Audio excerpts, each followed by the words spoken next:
මේ රාජ්‍ය යාන්ත්‍රණය පුරා පැතිරී තිබෙන වංචා දූෂණ. ඔබට කියන මේකේ තත්ත්වය හොඳින් තේරුම් මේ රට තියෙන තැන. මෑතකදී මාතර බන්ධනාගාරයේ අලුත් වැඩියා කිරීම හේතු කොටගෙන එහි සිරකරුවන් අගුණකොළ පැලැස්ස බන්ධනාගාරයට මාරු කරා. එතකොට ඔවුන් සතුවදී සියලු දේ උන්ට අරගෙන යන්න බෑ. මොනවද අපිට හම්බුනේ බන්ධනාගාරේ? මාංචු කුට්ටම් 7ක් හම්බුණා සිරකරුවන් අතේ තිබිලා. කීස් 27ක් හම්බුණා. කියන මාංචු කුට්ටු අරන් අරින කීස් 27ක් හම්බුණා සිරකරුවන් ගාව තිබිලා. ඒකයි. මාංචු කුට්ටම් වුන් අතේ යතුරුත් වුන් අතේ. ජංගම දුරකථන වයර් චාර්ජර්ස් මෙහෙමයි තියෙන්නේ. මේකක්වත්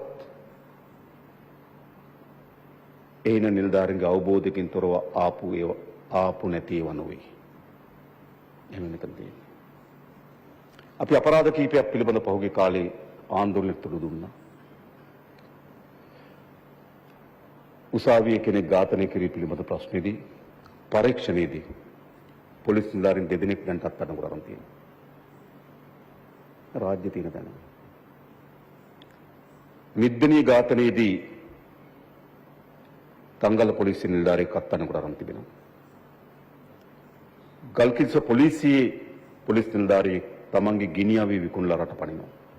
හමුදා කඳවුර තිබෙන අවි T73ක් හමුදා කඳවුරෙන් පාතාලයට ඇවිල්ලා තියෙනවා. කොතනද මේ රට තියෙන්නේ?